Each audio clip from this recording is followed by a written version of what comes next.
Good evening, everyone. Actually, we have a live session with Muhammad Imran, so he will be here with us very soon. So, how are you all? आज 8 अगस्त है and आज ही के दिन where is Muhammad Imran? He's not here. Okay, fine. I'll continue.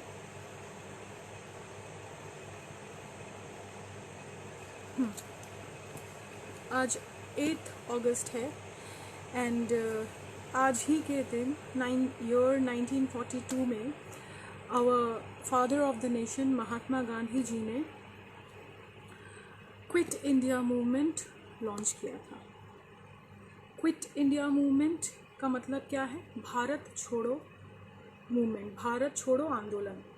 अच्छा, M I Audible? आप लोगों को मेरी आवाज़ आ रही है? Everyone, can everyone hear me? Am I loud and clear? मेरी आवाज़ आ रही है सबको? कोई भी एक बोल दो, मेरी आवाज़ आ रही है। Anyone comments please? Am I audible? Anyone from the audience? Okay fine, okay fine. तो हमारा क्या है कि आज हम लोग इस महीने में, अगस्त के महीने में, recalling the resistance, I resist from home के साथ साथ, I resist from home is a campaign, is a digital campaign against CAA, NRC एंड NPR। और हम देख रहे हैं कि हमारे इर्द गिर्द जो भी घटनाएं हो रही हैं, जिस तरीके से हम क्या बोलते हैं कि एक के बाद एक सिलेबस चेंज किया जा रहा है और एक के बाद एक मुद्दा आ रहा है, तो क्या होता है कि हम क्या करें? तो हम इतिहास में, वापस इतिहास में जाते हैं, वापस इतिहास से सीखते हैं। क्योंकि हम इतिहास को अगर छोड़ देंगे, अगर हम अपने साहित्य को छोड़ देंगे, इतिहास को छोड़ देंगे, तो हम प्रोग्रेस या डेवलप नहीं कर पाएंगे।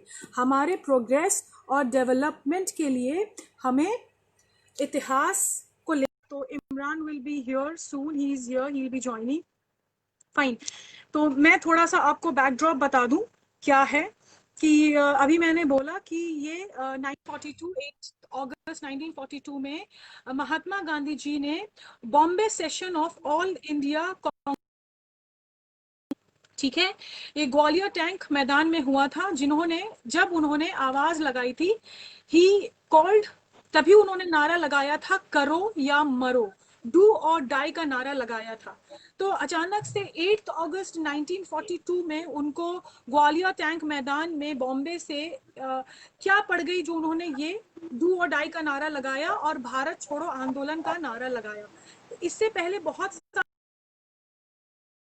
एक इंसिडेंट मैं आपको बताना चाहूंगी, वो ये था कि उस दौरान, अगर 1942 आप याद रखिएगा, उससे पहले सेकेंड वर्ल्ड वॉर जो चल रहा था, जिसमें बहुत सारे विश्व युद्ध जिसे हम कहते हैं जो चल रहा था, उसमें बहुत सारे कंट्रीज इन्वॉल्व थे, जिसमें से एक इंग्लैंड भी था। ठीक है, तो इंग्लैंड भी था। अब क्या हुआ कि उनको चाहिए थे, उनको अपनी आर्मी इकट्ठा करनी थी।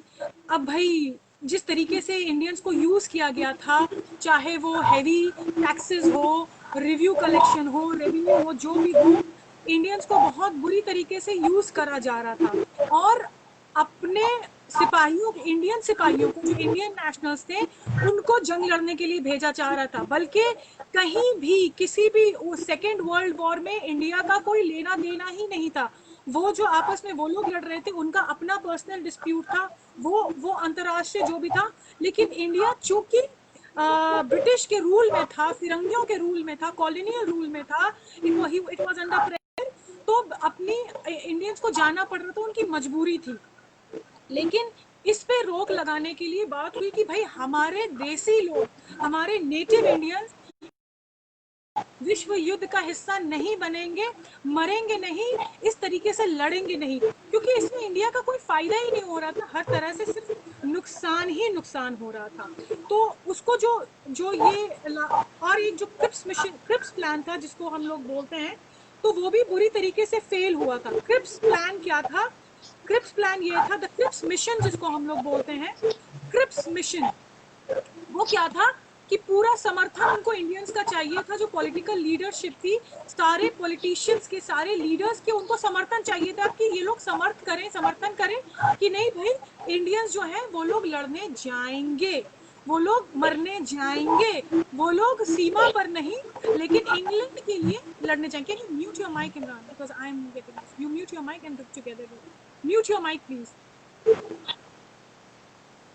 ओके फाइन, तो ये हो रहा था कि नहीं हो रहा माइक, फाइन, तो ये हुआ था, लेकिन ब्रिटिश, अच्छा फाइन, ये हो गया कि क्रिप्स मिशन प्लान भी फेल हुआ था, कोई भी पॉलिटिकल लीडरशिप जो थी उस दौरान, ठीक है, किसी ने भी इसको समर्थन नहीं किया था कि इंडियंस लड़ने के लिए जाएंगे।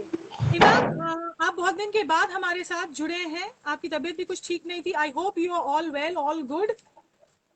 यस यस, मेरी आवाज आ रही है?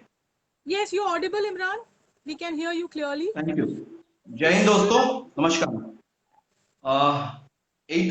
आज 8 अगस्त, आज के सब्जेक्ट को हमने लिया है कि 8 अगस्त मेरी जिम्मेदारी यहाँ पे हम इसे आज के दौर से कैसे कनेक्ट कर रहे हैं और हमारी रिस्पॉन्सिबिलिटीज क्या है।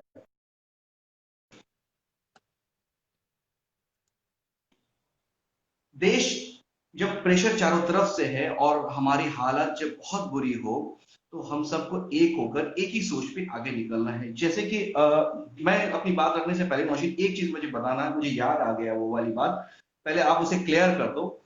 जब ये क्विट इंडिया मूवमेंट की जब शुरू हुई थी, उस पे मुझे जहां तक लग रहा है, मालूम है, हिस्ट्री है, हिंदू महासभा और मुस्लिम लीग की क्या रोल थी, पहले आप इस रोल को बता दो, फिर मैं आगे की बात, मैं प्रेजेंट सिनेरियो में इसको कंटिन्यू करूंगा, please. This is not done, Imran. You should not ask me these kind of questions, but still I'm going to answer you that कि ये आपने अच्छा ही किया, एक तरीके से अच्छा ही, the audience need to know, but ऐसे open forum में आप questions नहीं throw कर सकते हैं। आपका questions बहुत ही अच्छा है हिस्ट्री कि है बिल्कुल ये। मुस्लिम लीग और हिंदू महासभा का क्या रोल था। तो ये जो दो नाम आपने उठाए, जितना मैं आपको जानती हूँ, ये आप प्रेजेंट सिनेरियो से कनेक्ट करना चाहते हैं। मैं आपको बता देती हूँ, जब ये हो रहा था ना, जब क्विट इंडिया मूवमेंट का जब नारा लगाया गया था कि भारत छोड़ो आंदोलन जब स्टार्ट हुआ था, तो बहुत सारे ऐसे इंडियंस थे जो ब्रिटिश के अंडर में काम करते थे, एज अ गवर्नमेंट सर्विसेज में उनका सर्विस देते थे ब्रिटिश गवर्नमेंट को, और बहुत सारे ऐसी चीजें होती थी। तो पूर्ण विड्रॉल बोला गया था कि विड्रॉ कीजिए आप, ब्रिटिश गवर्नमेंट, आप पूरा जो है अपना पावर यहां से विड्रॉ कीजिए। लेकिन the cliche here is, Muslim League और हिंदू महासभा कुछ हद तक ब्रिटिशर्स को सपोर्ट करते थे, लेकिन वो भी इसके, इवन मुस्लिम लीग ने भी नारा उठाया था कि नहीं, हिंदू महासभा ने भी नारा उठाया था कि नहीं, भारत के लोग, भारतीय नागरिक मतलब निवासी ऐसे जंग नहीं लड़ने देना। लेकिन जो स्टैंड नेशनलिस्टों का था कि एकदम स्ट्रॉन्ग एक डिसीजन लेना, वैसा डिसीजन मुस्लिम लीग और हिंदू महासभा से हमें नहीं आया। Correct correct. ना करंट सिनेरियो में भी हमारे साथ क्या है कि हमारे पास वो दौर नहीं है। हम लोग 47 में 42 के टाइम पे हम लोग ब्रिटिशर्स के अगेंस्ट में जो हमारे ऊपर इलीगली रूल कर रहे थे, बट हमारे सिनेरियो अभी ऐसी है कि हमारे पास एक इलेक्टेड रिप्रेजेंटेटिव, एक गवर्नमेंट है, ये डेमोक्रेसी का हिस्सा है और हम लोगों ने चुना उनको। बट प्रॉब्लम क्या हो रही है कि I am not talking about particular political party, but यहाँ पे रिप्रेजेंटेटिव जो भी एग्जीक्यूटिव्स हैं, सुपर लीडर्स है, पीएमओ है, जो भी है, उनकी रोल कहीं पे वीकनेस दिख रही है। अब मैं एक सिंपल से एग्जांपल से मैं शुरू करता हूं। जब सुप्रीम लीडर, प्राइम मिनिस्टर, जब हमारे एक रिप्रेजेंटेटिव पॉलिटिकल पार्टी से उनको चुन के रखा गया, बट वो एक संविधान पद पर बैठे हैं, वो हमारे भी पीएमओ है और सबके पीएमओ है, वो देश के पीएमओ। क्यों मैं कनेक्ट कर रहा हूं कि हमारी हालत चारों तरफ से बुरी हो रही है। पहले से हम लोग इकोनॉमिक में वीक थे, फिर बीच में कोविड आ गया, और हमारे इस बीच में आप एक सोच, अपनी अपनी पॉलिटिकल थॉट सबके होते हैं, बट उनको इंप्लीमेंट दूसरी तरीके से कहते हैं। फिर बीच में एक आया एनआरसी मूवमेंट, एनपीआर को लेकर और सीए को लेकर, जिससे हमारे फॉरेन पॉलिसी के ऊपर, अभी आप ही बोलोगे, मुझे मालूम है कि इस पे आपने बहुत अच्छा होमवर्क, बट फॉरेन पॉलिसी पे भी बहुत इफेक्ट पड़ा। प्रॉब्लम क्या हो रहा है कि फॉरेन पॉलिसी, इकोनॉमी और कोविड को लेकर हम लोग है। अब इस वक्त में हम लोगों को एक यूनाइटेड होकर एक जगह पे हमें जो जो पद पर है वो भी हमारे लोग हैं और हम जो जूझ रहे हैं वो भी हमारे ही लोग हैं। हमारा सवाल यही है, एक सिंपल सा लॉजिक दे रहा हूं कि इसमें कोई रिलीजियस मैटर नहीं है। एक हमने सुप्रीम कोर्ट को सुप्रीम माना, सुप्रीम कोर्ट का एक वर्डिक हमारे पास है। I am talking about openly. I hope you like हमें चाहिए कि हमें अपने फ्रेंड्स को क्लियर पिक्चर देना। सुप्रीम कोर्ट का वर्डिक अयोध्या को लेकर क्लियर था, वी हैव एक्सेप्टेड। रिप्रेजेंटेटिव को इतनी घाई क्यों की? Why am telling you, Holi में हमारे लोगों का एक ट्वीट आता है कि just because of Covid threat हम सोशल रिलीजियस गैदरिंग नहीं करेंगे बिकॉज हेल्थ इश्यू को लेकर। आप 3 महीने बाद, तब हमारे कंट्री में कोविड के लेकर 1500 केसेस हुआ करते थे ऑल इंडिया में, आज हम लोग 15 लाख क्रॉस कर चुके हैं। तो आपको ऐसा क्यों जल्दी था कि आप उसको वहां पे जल्दी जल्दी कर? हम तो एक्सेप्ट कर चुके थे, आज नहीं तो 4 महीने बाद भी वो राम मंदिर बनते, और हम तो चाह रहे थे कि आप जितने भी लोग सही से जश्न भी नहीं मना पाए, आप तो जश्न मनाने का मौका भी नहीं दिए। आप इसको इतनी जल्दी किस बात की थी? क्या मैं इसको कनेक्ट करूं कहीं किसी इलेक्शन से? क्या मैं कर सकता हूं? तो ये वही बात है, आपको जल्दी किस बात की थी? हमारे भाई लोग तो जो मेरे जो माइनॉरिटी मेजोरिटी भाई लोग हैं जिनको राम मंदिर में जश्न करना था, आप तो उनको करने का मौका नहीं दिए। आप अपने ही बात को, अपने ही ट्वीट को कॉन्ट्रडिक्ट कर दिए यहाँ पे कि आप होली नहीं मनाए लेकिन आप यहाँ पे एक गैदरिंग करवा दिए। अब मैं नहीं जाना चाहता, वजह यह है कि आप रिप्रेजेंटेटिव हो, देश के प्रधान हो, आपकी रिस्पॉन्सिबिलिटी है इस महामारी को लेकर चलने की। जब आप मन की बातें बोलते हैं कि घर पे बैठो हम आपकी बात सुनते, अब इसको कनेक्ट कैसे हम कर रहे हैं यहाँ पे? हम अब सबको एक होना है। अब आपने नौशीन आपने बताया था कि 1942 के टाइम में ब्रिटिश किस तरह से लॉलीपॉप देते थे कि आप हमारे बिल्कुल साथ दीजिए, आप हमें साथ दीजिए, हम आपको हमारे कैबिनेट में मैं बता देती हूँ। स्पेस दे देंगे। यही बात थी, राइट? इमरान, अब यहाँ पे I can I continue? Yes yes yes. Problem यही हो रहा है कि वो ब्रिटिशर्स थे, इंडियंस को बेवकूफ बना रहे थे। आज हमारे ही रिप्रेजेंटेटिव वहां पहुंचे हैं।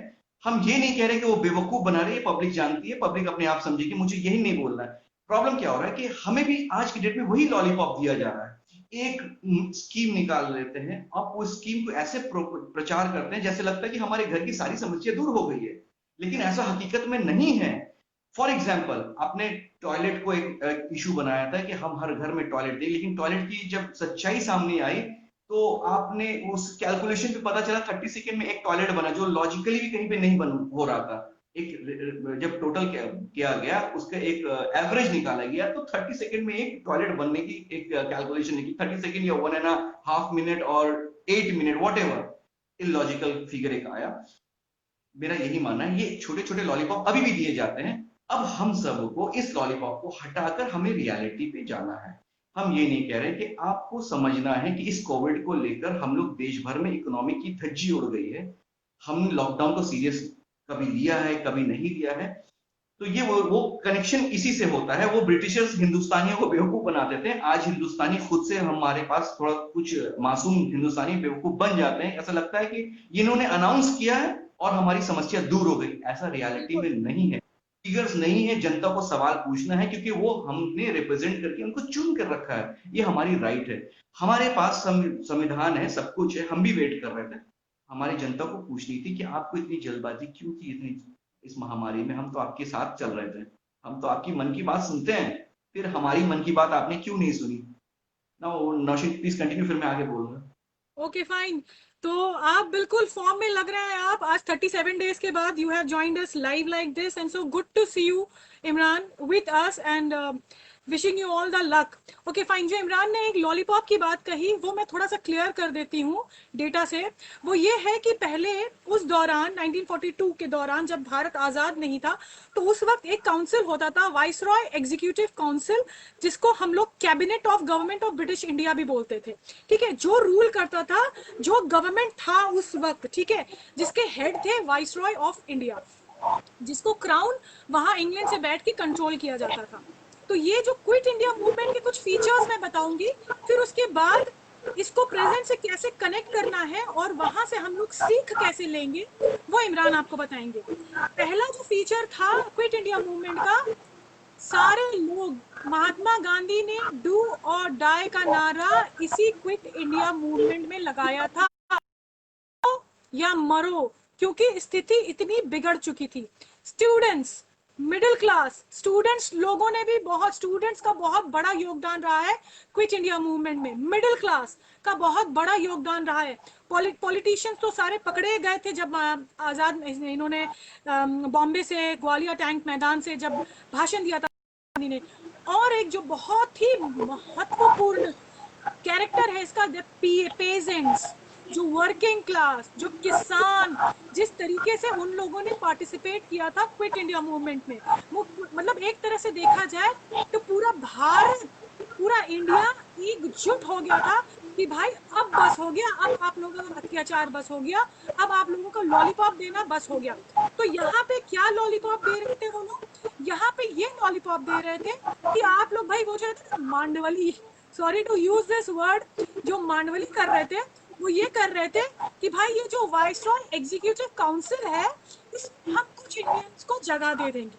इट इज सेम लाइक जिस तरीके से विधायक खरीदे जा रहे हैं अभी, बिल्कुल ठीक वैसे ही था कि भाई इंडियंस जाके जंगों में मरे, वर्ल्ड वॉर 2 में जाके मर रहे हैं, मरे, हम इनसे तिगना गान, दुगना लगान, तिगना लगान बिल्कुल यूज करेंगे, क्रिकेट मैच भी नहीं खिलवाएंगे, लेकिन इनको एक लॉलीपॉप देंगे कि आप बस, आपको एक सीट मिल जाएगी इन वाइसरॉय एग्जीक्यूटिव काउंसिल में।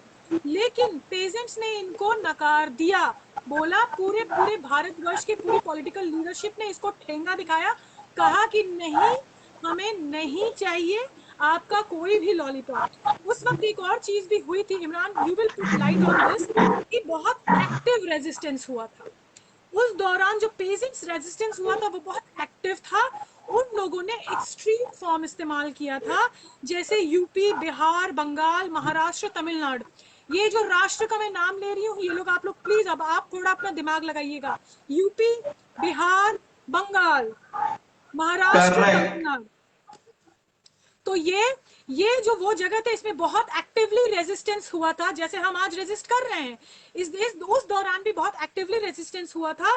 और उन लोगों ने राइवल गवर्नमेंट्स तैयार कर ली थी, उन लोगों ने अपना पंचायत ऑर्गेनाइज कर लिया था, अपना पंचायत एस्टैब्लिश कर लिया था, बट वो एक्टिव था। Imran, my question to you is कि क्या अभी हम एक्टिव के बिल्कुल उसके हित में तो नहीं होंगे, एक्टिव रेजिस्टेंस के हित में नहीं होंगे, पैसिव रेजिस्टेंस के हित में होंगे। And now over to you Imran. Exactly, हम लोग उसी पैसिव हित में रहेंगे, बिकॉज वो ब्रिटिशर्स थे और ये हमारे अपने लोग हैं, ये प्रधानमंत्री हमारे हैं, तो हम उनके साथ, हम उस जैसा बिहेव में बात नहीं कर सकते। बट यस, रियलिटी बेस के ऊपर तो हम उनकी बात करेंगे, हम सवाल तो उनसे पूछेंगे, क्योंकि ये मेरे अपने, मैंने आपको बैठाया तो मेरा राइट बनता है। हमने ब्रिटिशर्स को नहीं बनाई, ये डेमोक्रेटिक कंट्री है और इसका डेमोक्रेटिक का हमें, जो सब जानते हैं कि एक्चुअल मीनिंग क्या है, माना क्या है इसका। तो जो ब्रिटिशर्स हमने कनेक्ट ये करना, पूछना तो हमें तब भी है, हमें सवाल तब भी हुआ है, अब भी करेंगे। उन्होंने जिस तरह से लड़ाई की, हमने अब भी लड़ाई की, अगर देश हित में कुछ गलत होगा तो हमने आज भी करना है। और जिस तरह से बंगाल, महाराष्ट्र और आपने बिहार का जिक्र उठाया है, तो मैं इसको बहुत इन शॉर्ट बात करता हूं। मैं अभी बाकी राज्यों में मैं 3 को ही कलेक्ट करके रखूं। देखिए, महाराष्ट्र, मैं बहुत करंट सिनेरियो पे बात कर रहा हूं, आप हिस्ट्री पे बात कर रहे हो, मैं, मेरी जो लॉजिक यहाँ पे लगती है, महाराष्ट्र गया, बिहार आने वाला, बंगाल उसके बाद आने वाला, हम सिंपल सी बात यही करना चाहते हैं। महाराष्ट्र गया, बिहार आने वाला, फिर बंगाल आने वाला। और ये आपको, ये जो जल्दबाजी इन्होंने दिखाया यहाँ पे एक जगह, पर्टिकुलर जगह में 5 तारीख को, ये उसी का एक है कि महाराष्ट्र गया, हम 2 को और जाने नहीं दे सकते, जल्दी से कुछ करो, ये लॉलीपॉप उन्होंने थ्रो कर दिया। ये हम लोगों को समझना है, हम अपने लोगों से रिक्वेस्ट करेंगे। हम जिस तरह से रोड पे आंदोलन कर रहे हैं, इसका मतलब ये नहीं कि हम आपके जानी दुश्मन है, हम आपके सिस्टम के खिलाफ है, आपके गलत आपके खिलाफ नहीं है। आप नीति सही करें, हम आपके साथ रहेंगे, लेकिन आपकी नीति ही सही नहीं है। प्रॉब्लम क्या हो रहा है कि जो ब्रिटिशर्स ने वहां पे एक आखिरी दौर में जो एक वायरस छोड़कर गए थे, हमें लगता है कुछ चंद लोग उस वायरस को कंटिन्यू कैरी ऑन करते हुए आज 2020 तक लेकर आए हैं। वो वायरस सबको पता है। हम उस वायरस को खत्म अब नहीं करें तो ये आने वाला जनरेशन खत्म कर दे, देश को बर्बाद करेगा। क्यों मैं बोल रहा हूं? क्योंकि जिस तरीके से प्रोपेगेंडा किया जा रहा है एक पर्टिकुलर सेक्ट की तरफ, आप किसी भी आप ले लो, हम नहीं कह रहे हैं। मैं नौशन आज की लाइव में एक रिक्वेस्ट आपसे जरूर करूंगा कि मैं इससे पहले भी एक पॉइंट रेस किया था कि क्यों हमारे फॉरेन पॉलिसीज में खराबी, मतलब फॉरेन पॉलिसी से हमारे नेबरिंग कंट्री से रिलेशन क्यों खराब है, जो मैंने बताया था पहले भी। तो प्रॉब्लम यही हो रहा है कि हमें मिलकर और जो करते हैं उनको तो कम से कम रोका। प्रॉब्लम यही हो रहा है। तो हम आपके 5 स्टेट में से हमने सिर्फ लिया है। जल्दबाजी का नतीजा मैंने बताया वो पास था क्योंकि उनको ब्रिटिश को वर्ल्ड वॉर के समय इंडिया की हेल्प चाहिए, इंडियंस की हेल्प। क्या हो रहा है, इनको एक स्टेट गया है तो बाकी स्टेट को कैप्चर करना, तो उन्होंने भी एक लॉलीपॉप थ्रो कर दिया। अब सवाल ये उठता है कि हमें किस अंदाज से लेना, हमें ये लॉलीपॉप, हमें हमारा भारत सुकून से चाहिए, भारत की उन्नति चाहिए। आप सारे प्राइवेट हो रहे हैं, उस पर वर्कआउट नहीं हो रही है जो जनता को पूछनी चाहिए थी। लेकिन मासूम इंडियन आज भी मासूम है, वो जरा सी चीज में खुश होना जानते हैं। ये अच्छी बात है, लेकिन भविष्य कहाँ दिख रहा है?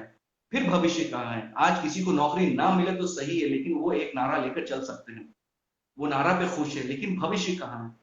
मेरे पर्सनल मैं व्यू बताऊं, मुझे जो लोग ट्रोल करते थे आज मुझे फोन करके बोलते कि do you have any job, any idea, मुझे कहीं रेफर कर सकते हो? मुझे अफसोस आता है उनके ऊपर कि चार मतलब इसी पैंडेमिक के टाइम में मुझे ट्रोल किया था, बुरा भला किया था, अब शब्द बोले थे, लेकिन आज वो लोग मुझसे रिक्वेस्ट कर रहे हैं। मैं कहाँ क्या बोलूं मैं? अगर मैं पलट के उनको बोलूं कि आप तो वहां थे, ये हमारी जिम्मेदारी नहीं, मैंने फिर भी संभाला कि आई लेट यू नो। तो प्रॉब्लम यही हो रहा है कि देश की जनता को वक्त की खुशी नहीं, फ्यूचर चाहिए, और इसके लिए एकजुट होना होगा, जो उस वक्त मुस्लिम लीग और हिंदू महासभा ने किया था, आज हमें फिर वही करना है। नौशीन प्लीज आप एक बार फॉरेन पॉलिसी पे बोले। एग्जैक्टली वो आप जानते हैं कि वो सेपरेटिस्ट पॉलिटिक्स था, उनका सेपरेटिस्ट पॉलिटिक्स था, इसीलिए आज उस दौरान में मुस्लिम लीग ने सेपरेटिस्ट पॉलिटिक्स खेला, और इस दौरान में हिंदू महासभा। और ऐसे में ये बिल्कुल ये बात बोलूंगी कि सिर्फ हिंदू महासभा तो अब सब खुल चुका है, कलई खुल चुकी है, किताब खुल चुका है, लेकिन ये जैसे मुस्लिम लीग उस दौरान भी थे और इस दौरान भी हैं, वैसे हिंदू महासभा। आप जब एक उंगली यहाँ उठाते हो ना, तो आप याद रखना कि 3 उंगली आपके ऊपर भी उठती है। आप सेक्युलर होने का नारा लगाते हो, आप देश हित में बोलने का नारा लगाते हो, लेकिन जब आप इतने वेस्टेड इंटरेस्ट आपका हो जाता है कि आपका खुद का इंटरेस्ट इतना ज्यादा हो जाता है, जो एकदम आपका कलेक्टिव इंटरेस्ट रहता है आप उसे भूल जाते हो। एकदम कलेक्टिव करेक्ट। कलेक्टिव इंटरेस्ट का मतलब है कि आपका पर्सनल इंटरेस्ट नहीं होना चाहिए, आपका पर्सनल प्राइवेट इंटरेस्ट आप अपने घर तक रखिए, और कलेक्टिव बिल्कुल इंटरेस्ट आपके सेक्युलरिज्म से ही आएगा। डेमोक्रेटिक राइट आप नारा लगाते हैं, सेक्युलरिज्म का नारा लगाते हैं रास्ते में, और फिर आप कुछ ऐसा इंसिडेंट होता है, आपको वो डाइवर्ट करना चाहते हो और आप डाइवर्ट फिर फैक्ट को आप एक्सेप्ट नहीं करते, फैक्ट एक्सेप्ट नहीं करते आप। एग्जैक्टली ये जो डाइवर्जन है। आपकी रियलिटी एक्सपोज हो जाती है, चाहे ये दोनों कम्युनिटी में हो रही है नौशीन, ये दोनों बिल्कुल कम्युनिटी में हो रही है। बड़े बड़े बिल्कुल भाषण बहुत देते हैं, फॉर सेक ऑफ आर्गुमेंट अभी मैं बता दे रहा हूँ कि बस फिर मैं वापस से 5 तारीख को आ जाऊंगा। हमें जब सुप्रीम कोर्ट को किसी ने बड़े प्रोवोकिंग नेता ने बताया था कि आप डे टू डे हियरिंग करो, तो सरकार ने सुन ली उनकी बात, डे टू डे हियरिंग कर ली। प्रॉब्लम ये हो रहा है कि जब ये हमारा हमने बोला कि हम जो सुप्रीम कोर्ट बोलेगा हम सुन लेंगे, ये मैं दोनों तरफ की बात बोल रहा हूँ। क्यों मैं बोल रहा हूँ? हमने सुन लिया, अब हम एक्सेप्ट करने को तैयार नहीं, मतलब हमें बर्दाश्त नहीं हो रहा। अब जो लोग सुप्रीम कोर्ट की वर्डिक्ट को पहले लेकर चल रहे थे, उनकी भी उस तरफ की उनकी भी तरफ से भी उन्होंने भी प्रोवोकिंग में कोई मतलब कमी नहीं छोड़ा, प्रोवोकिंग में उन्होंने भी कोई कमी नहीं छोड़ी। तो मसला ये है, आप जिस चीज को एक खुशी की चीज लेकर जा रहे हैं, आप उसको भंग ना करो, सही से लेकर चलो, देश चलेगा।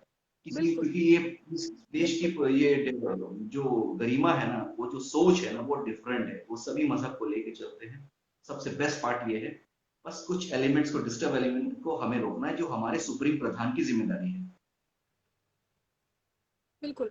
उस दौरान में भी अगर आप देखेंगे कि सारी पूरी जो पूरी पॉलिटिकल लीडरशिप थी, हाँ आपने फॉरेन पॉलिसी 2-3 बार बोला, मैं एक एक जस्ट छोटा सा incident, foreign policy is a very big dimension वो हम लोग एक दो सेशन किया है, तीसरा चौथा सेशन भी हम लोग करेंगे। उस वक्त क्या हुआ था जब इतना ज्यादा क्रश कर रही थी, मतलब पूरे भारतीयों को उन लोगों ने एक बात भी नहीं सुना। सरकार ने, ब्रिटिश सरकार ने पूरे की पूरे सबको अरेस्ट कर लिया, कोई भी लीडर बाकी नहीं रहा, सबको अरेस्ट कर लिया। तो यूएस के जो फ्रैंक रूजवेल्ट थे उस वक्त जो प्रेसिडेंट थे, उन्होंने दबाव डाला था, दबाव नहीं डाला था, जस्ट एक बोला था कि why you not give in to the demands of Indians, आप प्लीज जो इंडियंस के डिमांड्स हैं उसको पूरा कर दीजिए। लेकिन प्राइम मिनिस्टर जो यूके के थे उस वक्त, विंस्टन चर्चिल, उन्होंने नहीं मानी। फॉरेन पॉलिसी भी ऐसे ही है, लेकिन आखिर में इनको छोड़ना पड़ा ना। अगर वो उस वक्त यूएस की बात को अगर थोड़ा सा बैलेंस करके कुछ करते तो 4 साल बाद छोड़ा। अगर उसको थोड़ा सा क्या बोलते हैं, आज डिमांड इतना ज्यादा आ रहा है, ग्लोबली डिमांड आ रहा है, ग्लोबली क्वेश्चंस रेज हो रहे हैं कि यहाँ पे एक कम्युनिटी है जो प्रोसिक्यूटेड हो रही है, यहाँ पे उनका क्या, आप तो यहाँ पे प्रोसिक्यूट कर रहे हो उस माइनॉरिटी को, उसका क्या। आपको ग्लोबल प्रेशर आ रहा है, यूएन से आपको प्रेशर आ रहा है, लेकिन यू आर नॉट गिविंग, आप यहाँ से यहाँ आप कान ही नहीं दे रहे हो, तो you are ruining the foreign relations. आप फॉरेन रिलेशंस की धज्जियां उड़ा रहे हैं, और फॉरेन रिलेशंस की धज्जियां जो उड़ा रहे हैं वो एक और आप सिद्ध करते हैं कि आपको कोई लेना देना ही नहीं है। भैया आपका थैला भरा, आपका झोला भरा, आप खुश, आप क्यों फॉरेन रिलेशंस की बात नहीं करें? क्योंकि आपने सिलेबस से, क्लास 11 के सिलेबस से टॉपिक ही पूरा फॉरेन रिलेशंस का उड़ा दिया। हम कहाँ जाए, हम जहाँ देखते हैं वहां पे आपकी हमारी कूटनीति नजर आती है। डर गए, वो डर गए। Over to you Imran.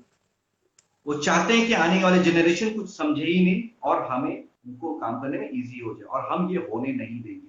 हमारे आने वाले जनरेशन को ये सीन जानना होगा कि इतिहास इतिहास ही रहता है, इतिहास में क्या हुआ है और हम उसके एक्सपीरियंस कैसे ले सकते हैं आज को। जब अगर यही डिस्क्रिमिनेशन उस वक्त होता तो शायद देश आजाद नहीं होता। देश आजाद इसलिए हुआ कि उस वक्त लोग यूनाइटेड थे, एक मुट्ठी थे, और एकदम एकदम। इन्होंने इसलिए इस सिलेबस को हटाने की कोशिश कर रहे ताकि बच्चे आने वाले जनरेशन में सीखे ही नहीं, समझे ही नहीं, और हम बिल्कुल बच्चों को अंधे और बहरे की देश में छोड़कर नहीं देंगे। हम बच्चों को वही सिलेबस किसी हाल पे भी देंगे। हम आपकी इस नीति के खिलाफ हैं, क्योंकि आप ये देश हित में फैसला नहीं लिए, हमारे देश के भविष्य के हित में फैसला नहीं लिए। और जब देश हित में जो काम नहीं रहेगा, उसके लिए हम हमेशा आवाज उठाएंगे, रास्ते पे उतरेंगे, हर वो कुछ करेंगे जो देश हित के खिलाफ रहेगा। आप इसे जैसे भी समझें, हमें मेरा देश प्यारा है, हम आपकी नीतियों के खिलाफ हैं, आपके खिलाफ बिल्कुल नहीं है। आप सलामत रहें, ये हम हर हिंदुस्तानी सलामत रहे, दुनिया देशवासी वर्ल्ड वाइड में सब सलामत रहे, लेकिन हमारा देश गलत नीति की वजह से किसी के डोमिनेशन में ना आए। बिल्कुल। तब भी हमने नारा लगाया था, तब भी महात्मा गांधी ने नारा लगाया था, करो या मरो, डू और डाई।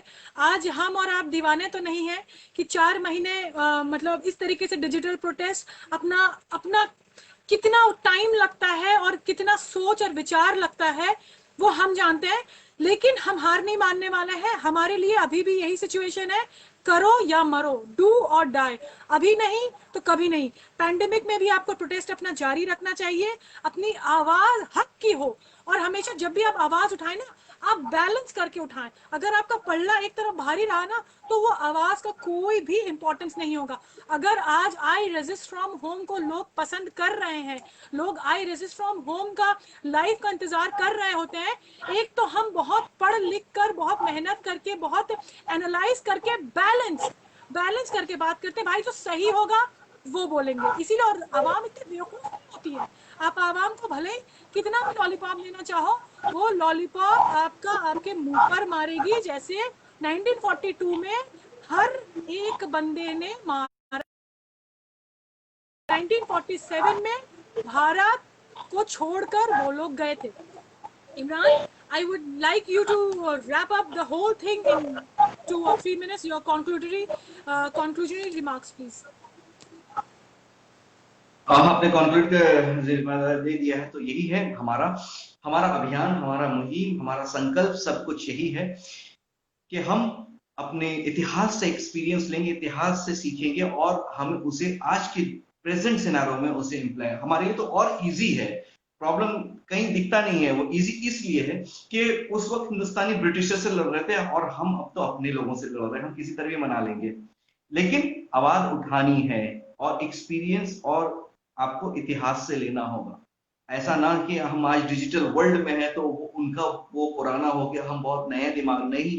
वो लीडर लीडर थे, वो लीडर थे। सुभाष चंद्र बोस, गांधी जी, ये लोग लीडर थे।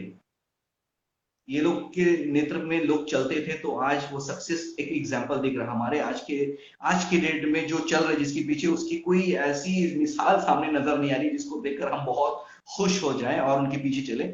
पीछे चलना कोई बुरी बात नहीं किसी नेता की, बट यस, उस नेता की विजन क्लियर होनी चाहिए। उस नेता की विजन में हिंदुस्तान पहले होना चाहिए। उस नेता के दिल में हिंदुस्तानियों की इज्जत होनी चाहिए। मैं इसे कंक्लूड बात बोलकर कि जिस तरह से पैंडेमिक चल रहा है, नौचंदी हम लोगों का एक ही राय है कि आप प्रोटेस्ट कीजिए, डिजिटली कीजिए। आज पैंडेमिक है, कल नहीं होगा, लेकिन आज हम बर्बाद क्यों करें इसे? कल पैंडेमिक नहीं होगा, कल हम आराम से फिर प्रोटेस्ट करेंगे, फिर रैली निकाल सकते हैं, फिर हम लोग रास्ते में भाषण दे सकते हैं। अलग सी बात, आज पैंडेमिक आज को वेस्ट है, आज हम डिजिटल प्रोटेस्ट करेंगे और ये प्रोटेस्ट जिंदा रहेगा, क्योंकि ये हमारे देश की बात है। और लॉलीपॉप से आप बचें, ये लॉलीपॉप से बचें। जैसे मैं फिर से रिपीट कर रहा हूं कि महाराष्ट्र गया, बिहार, उसके बाद बंगाल वाला लॉलीपॉप के चक्कर में ये 5 तारीख वाला लॉलीपॉप दिया गया। इससे हमें कोई एतराज नहीं है, सब मिलके खुश रहें उस पर। हमें कोई एतराज नहीं, आप खुश रहें, ये वर्डिक्ट को हम सबको एक्सेप्ट किए, डेमोक्रेसी का हिस्सा है, बहुत अच्छी बात है। बट यस, जो देश में हो रहा है, एंटी-सीए प्रोटेस्ट चलता रहेगा। एनपीआर के खिलाफ हम लोग हैं, सीए के खिलाफ हम लोग रहेंगे। और अभी कोविड चल रहा है तो जो हेल्थ के जो आदेश है उसको मान के चले, गैदरिंग नहीं करें। सोशल, रिलीजियस, पब्लिक, किसी तरह की गैदरिंग नहीं होनी चाहिए अनटिल अनलेस बहुत इमरजेंसी ना हो और बाहर ना निकले। मैं कोविड के ऊपर बोलने पे एक्सपर्ट हूँ, इसलिए मैं इसी पे बोलूंगा, क्योंकि मैं फील्ड पे हूँ। और अफवाहों पे ना जाए कि सरकारी हॉस्पिटल पे क्या हो रहा है और दूसरे राज्य में क्या हो रहा है। दूसरे राज्य से हमारे राज्य को मत मिलाओ, हमारे राज्य से दूसरे राज्य को मत मिलाओ। हम जहां पे हैं हम उसकी देखभाल कर लें। दूसरे राज्य में क्या करें, वहां पे रिप्रेजेंटेटिव है, वो अपने कर रहे हैं। तुलना ना करें कि वहां ऐसा हुआ हम उससे बेहतर नहीं। हम क्या कर रहे हैं, हमें सिर्फ अपनी रिपोर्ट कार्ड बनानी है। बिकॉज आपकी सराउंडिंग सही और लोगों को मशवरा दें। कोविड-19 बहुत डेडली है और इससे बचने के लिए जो सुविधाएं, सबसे बेस्ट वे है हम गैदरिंग ना करें, सोशल डिस्टेंसिंग मेंटेन करें, मास्क पहने, पुलिस के साथ कोऑपरेट करें, हेल्थ के साथ कोऑपरेट करें। और फ्रंट लाइनर हैं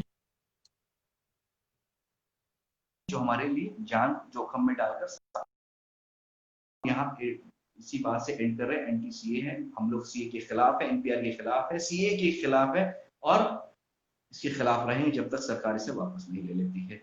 now you wrap up my yes, overview. नागरिकता की लड़ाई तब भी थी, उस वक्त भी लोग भारतीय कहने के लिए कि मतलब हमें भारतीय एक्सेप्ट करो, तब भी नागरिकता की ही लड़ाई थी। और आज भी नागरिकता की ही लड़ाई है जो हम लोग कैरी फॉरवर्ड कर रहे हैं। तो इस बार I would wrap up again. और आपने बात की प्रेरणा की कि उस वक्त प्रेरणा बहुत से थे, इस वक्त नहीं है। तो लीडरशिप और प्रेरणा तैयार इंशाल्लाह जरूर करेंगे। I am sorry to use that word ना। तो प्रेरणा तैयार करेंगे, पॉलिटिकल लीडरशिप तैयार करेंगे और इंस्पायर जरूर करेंगे अच्छे कामों से। we'll set an example, a positive, a balanced, a critical example in front of everyone, और एक secular example। तो thank you very much all the viewers जिन्होंने देखा, लाइक्स दिए। और we'll soon announce another event। हम अभी अनाउंस नहीं कर रहे हैं because I resist from home के पास आइडियाज को छोड़ के, आप लोगों को सपोर्ट को छोड़ के और एनालिटिकल क्रिटिकल एनालिसिस को छोड़ के ज्यादा कुछ नहीं है। तो एक बहुत बेहतरीन आइडिया हमारे पास है जिसको हम लोग नेक्स्ट इवेंट की शक्ल देंगे। And we'll make you join us soon. Stay with us, stay safe, stay home, stay united. जय हिंद, जय भारत, इनकलाब जिंदाबाद। इमरान। जय हिंद, जय भारत।